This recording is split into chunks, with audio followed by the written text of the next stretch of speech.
So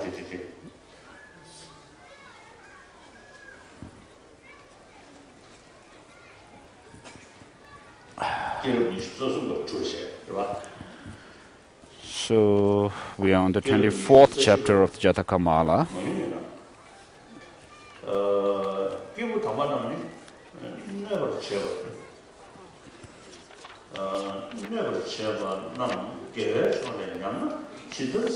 The great ape. When the virtues are endured by others, they are tormented less by their own pain than for the merits thus forfeited by those who have endured them. So the holy beings, when they are caused harm or hurt by others, they of course suffer, but then they become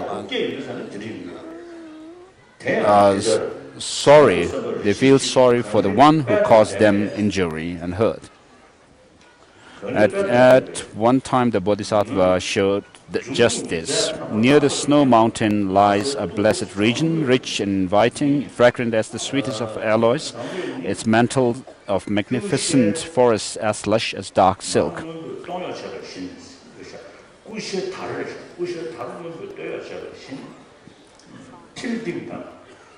Birds of myriad colors and shapes, such as Telding and Shangshang, enhance the landscape, which is so harmonious in shape and color that it appears to express a grand design. Here, celestial beings sport in the clear waters of spring-fed mountain streams that flow over rocky ledges and tumble down cliffs in great waterfalls. Hummingbees abound, and the breezes fan the flowering trees. Here, the Bodhisattva once took birth as a great ape that lived alone. Even in that animal state, the Bodhisattva had not lost his awareness of the Dharma. Kind, infinitely patient, and of a sweet and firm nature, he was blessed with an imperishable compassion, boundless as the sky. So because of the past imprints, this Bodhisattva must have had this kind of traits, and also perhaps he was also in that life a Bodhisattva who has really evolved highly spiritually. For though the earth with its forests, great mountains and deep oceans has perished countless times through water, fire and wind, the great compassion of the Bodhisattva is never destroyed. This huge ape lived like an ascetic, subsisting exclusively on the simple fare of leaves and fruits, and bringing whatever aid he could to the creatures within this sphere, his sphere.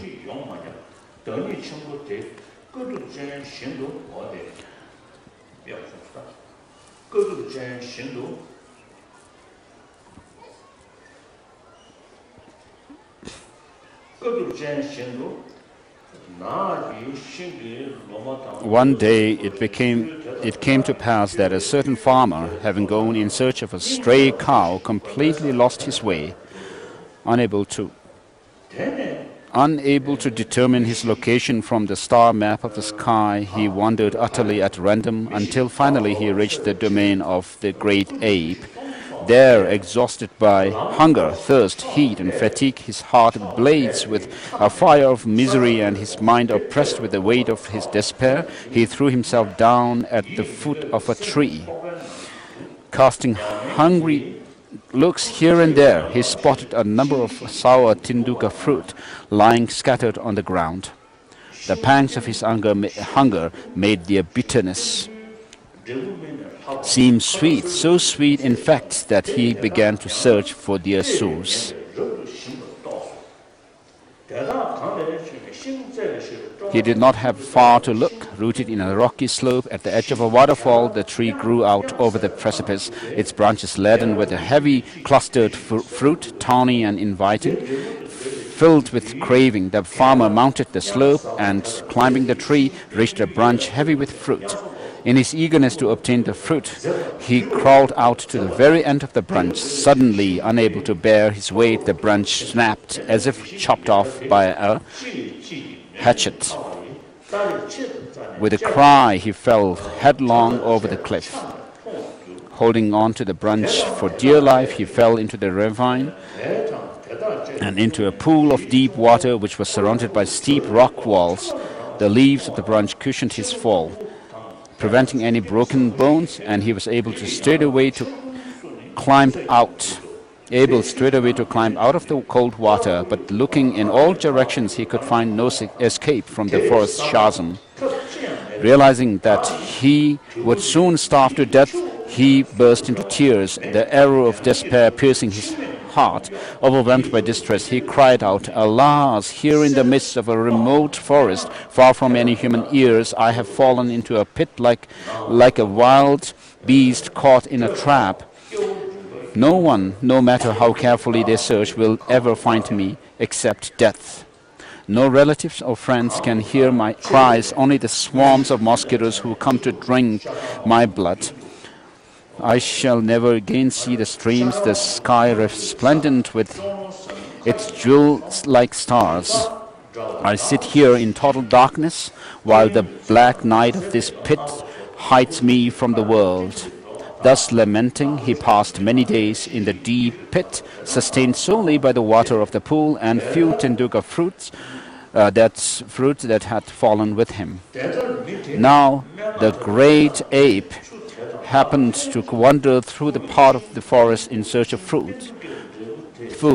Beckoned by the branches of the tenduka tree rustling in the wind, he climbed the tree and peering over the waterfall, saw the emaciated body of the man lying at the bottom of the pit, eyes and cheeks sunken and pale, obviously weak from hunger. The compassion of the great ape was instantly aroused. Entirely forgetting his own search for food, he fixed his gaze on the man far below and in human voice called out, "You there, what are you doing in this pit inaccessible to men?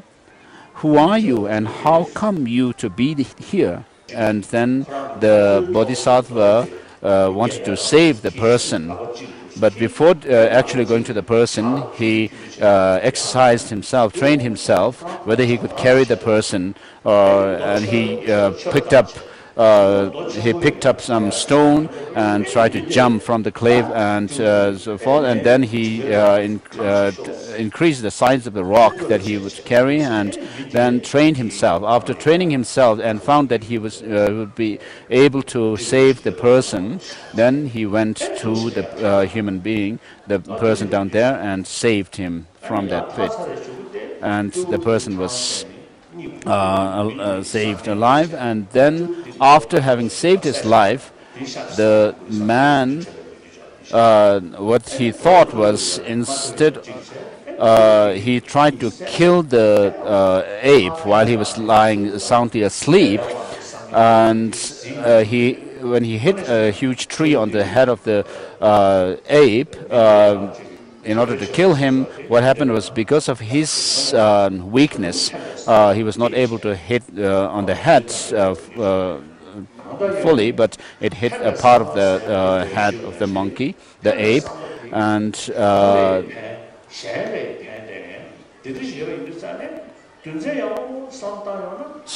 because the ape had this altruistic nature, what we can find is, if you are truly dedicated for the well-being of others, then it will bear its fruit.